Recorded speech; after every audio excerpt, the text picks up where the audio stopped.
Hello everyone, nubkeks here. Welcome back to Nub Raids. We have all the information on the brand new fusion for Halloween that's coming. It is this guy in the background, Timit the Fool. We got a little preview of him and his partner champion in the sneak peek video.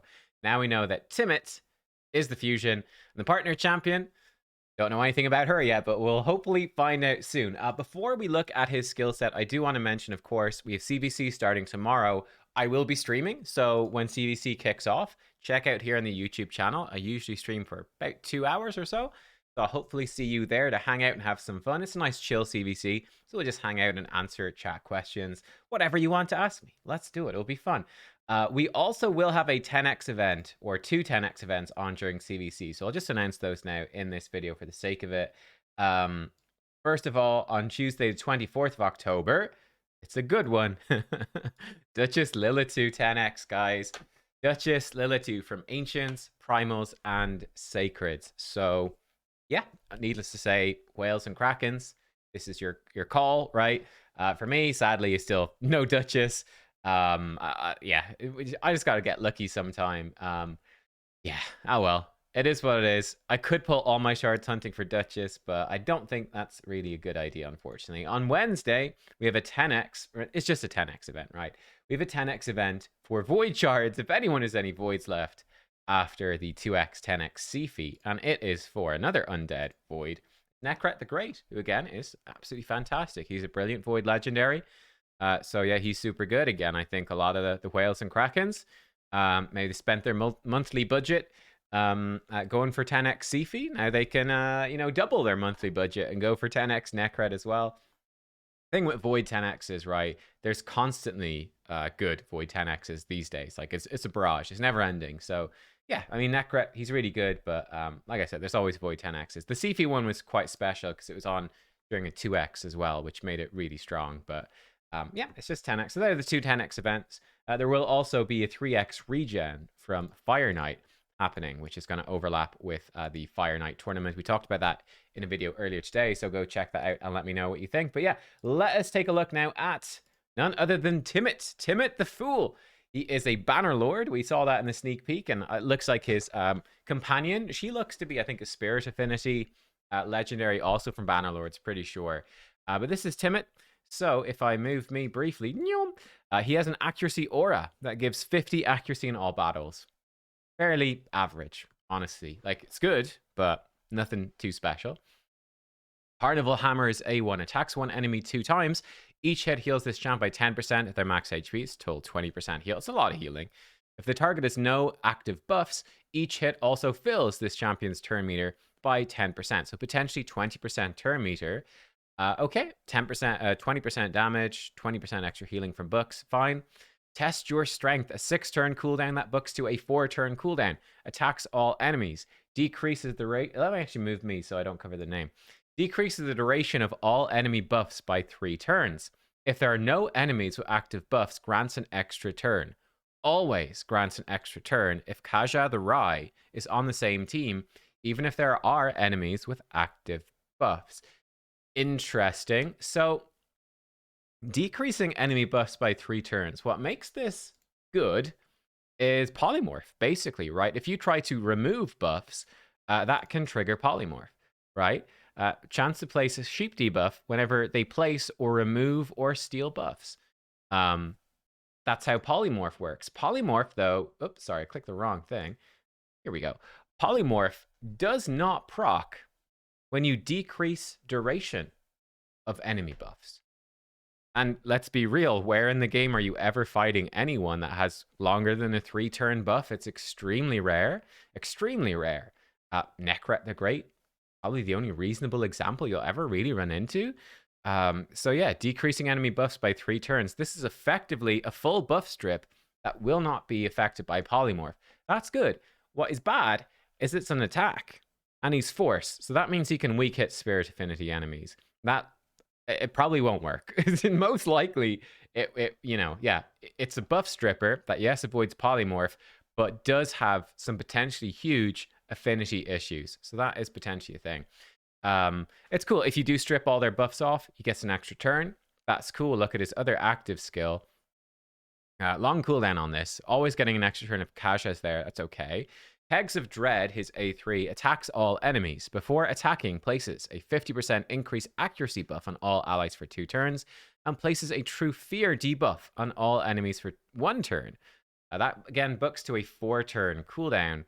Yeah, I don't know. Like, is he going to hit hard? Is he going to be a HP nuker or something? I'm not sure. It's a bit weird.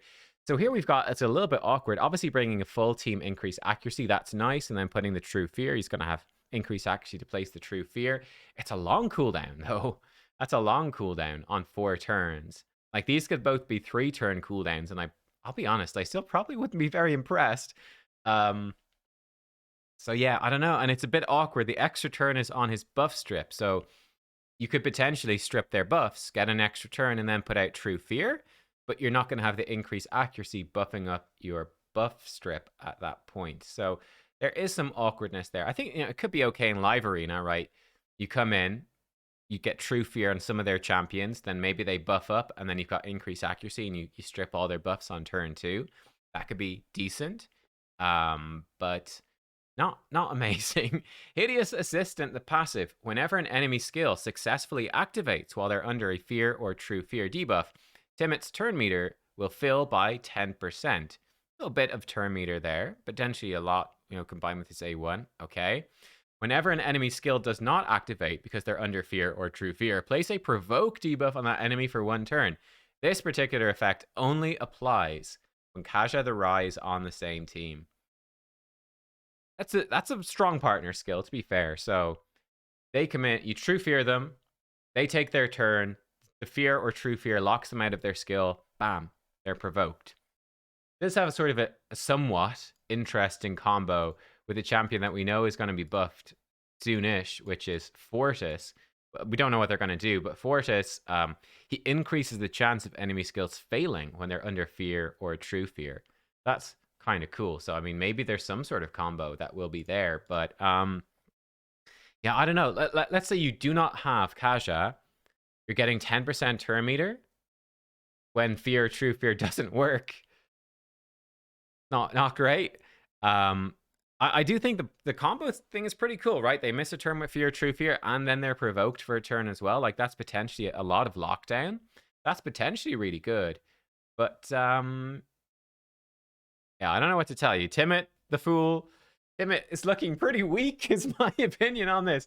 He's not looking great. We'll have to see how good Kaja the Rai looks. I would say, I'm trying to think if there's any exception. I can't think of any off the top of my head. As far as I can remember, every single time there's been multiple fusions where they've got a partner champion, the partner is always better. I'm almost sure. Let me know what you think about that. But like, I think, we've got Jetney and Alscore. I think recently Alscore is better. Yumiko and Karato. That's a obvious one, isn't it? They even like Countess Lix and Astralon. I think Countess Lix is probably a bit better overall. The partner is generally better. Now, she's Spirit Affinity, so she's not going to be crazy. Like, if she was Void Affinity, you'd be going like, okay, this could be, maybe she's insanely good and he's worth it to go with her. But yeah, I'm not super sold on this. Honestly, I think for anyone that's like sort of mid to late game, he looks kind of useless, is my thought. He does not seem very good at all for mid to late game. He's got very long cooldowns. Maybe his damage is super high. Maybe that's what the trick is here. But he seems pretty underwhelming for mid to late game. I do think early game, someone that's in like that, even that 6 month to 12 month period, he could actually be fantastic for getting through Doom Tower hard, right? He only needs 8 legendary books. That's pretty low. Increase accuracy and fears, buff stripping. It's not amazing all the same. Like, he's only okay for Doom Tower hard, but he'd be okay for Doom Tower hard. It might be worth getting for an early game player. But yeah, honestly, Timit the Fool's looking pretty poor is my thought here. Yeah, the only hope for him really is that he actually hits really hard. Like, if he comes in and he hits really hard, then sure, he might be decent, right? He's got 2 AoEs, although on longer cooldowns. He could be really tanky, hit hard. You're getting a True Fear on some enemies. Increase accuracy is okay. Removing their buffs, a bit with increased accuracy. Like, he could be quite good in Live Arena for dealing with some of those. Like extra turn mechanic is kind of nice, but I don't know. What do you think of Timit the Fool, guys? I would be surprised if people would be that impressed. I'd be surprised. But there you go. That is the new fusion, and it is. By the way, let me get the info for you here. It is a fragment event, so he is a fragment fusion. You don't need to collect like rares or epics or anything like that. It's just fragments. That makes sense to me. I'm glad to hear that. They're usually fairly easy to do. I don't know, depending on how good Kaja the Rai goes, I might get this guy. Just also, just in case Fortis buff is really good, I might get this guy. That could be an interesting combo.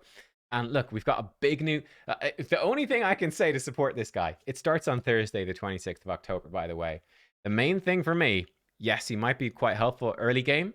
We're getting through Doom Tower hard the first time in waves. He might be decent for that. Not amazing, but okay. Hopefully, as a fragment event, it's going to be fairly easy to do. Yeah, we'll see what the combo is at Kaja. We know there's a big new form of content coming soon, and maybe like Doom Tower, it's gonna have a big focus on wave, because like, you know, the sort of crowd control and wave control stuff is something that is only really relevant in Doom Tower hard. Sort of Doom Tower normal, but you can kind of overpower that quite easily. Doom Tower hard's the only real place where sort of wave control is really a thing, right? Because in most dungeons, you just destroy the waves with a seer. So yeah, perhaps this new form of content is going to make this type of champion better, and maybe he'll be okay there. But yeah, I feel like a lot of people are going to feel this is an easy skip. And yeah, maybe it is. Right, I'll see you all soon, guys. Thank you for watching. I'll see you for the CV3 stream tomorrow. Let me put my camera back. Oh god, I'm moving something that's not my camera. What have I moved? I don't know. Well, that's gonna come back to haunt me later. See you next time. Goodbye.